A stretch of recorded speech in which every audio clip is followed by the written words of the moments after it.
लेकिन आज बड़े बड़े ऑनलाइन प्लेटफॉर्म्स हैं, चाहे अमेजन की बात करें, फ्लिपकार्ट की अगर बात करें, अभी दिवाली आने वाली है, फेस्टिवल सीजन चल रहा है, जब वहां पर सेल लगती है, जो डिस्काउंट दिए जाते हैं,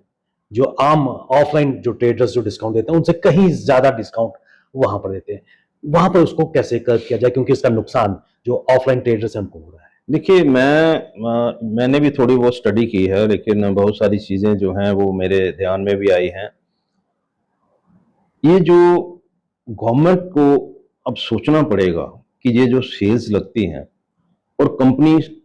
के से कम रेट में लगती हैं, यानी कि अगर एक कंपनी ने अपना डीलर खड़ा किया है,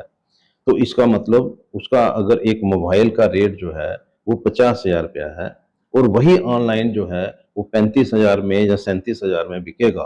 तो इसका मतलब है कि यहाँ तो कंपनीज जो हैं वो डीलर के साथ धोखा कर रही हैं, और या फिर ये जो सेल ऑनलाइन सेल हो रही है वो कंज्यूमर के साथ धोखा कर रहे हैं। कहीं ना कहीं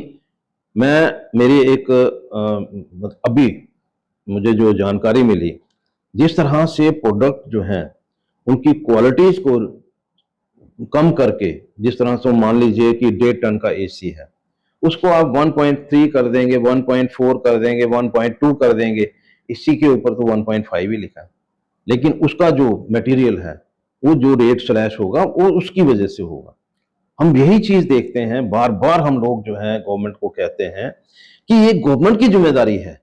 आखिर एक कंपनी जो है, अगर मैं मान लो मैंने नाइकी का शू लिया है, मैं मार्केट में जाता हूं तो वहां पर मुझे 12,000 रुपए का मिलता है और वही जो है वो 8,000 रुपया सेल में मिलता है। तो यानी कि कहीं ना कहीं या तो कंपनीज गलत कर रही हैं या फिर जो ऑनलाइन माल बेचने वाले हैं वो गलत कर रहे हैं। क्वालिटी से इसको कम्प्रोमाइज। कौन चेक करेगा?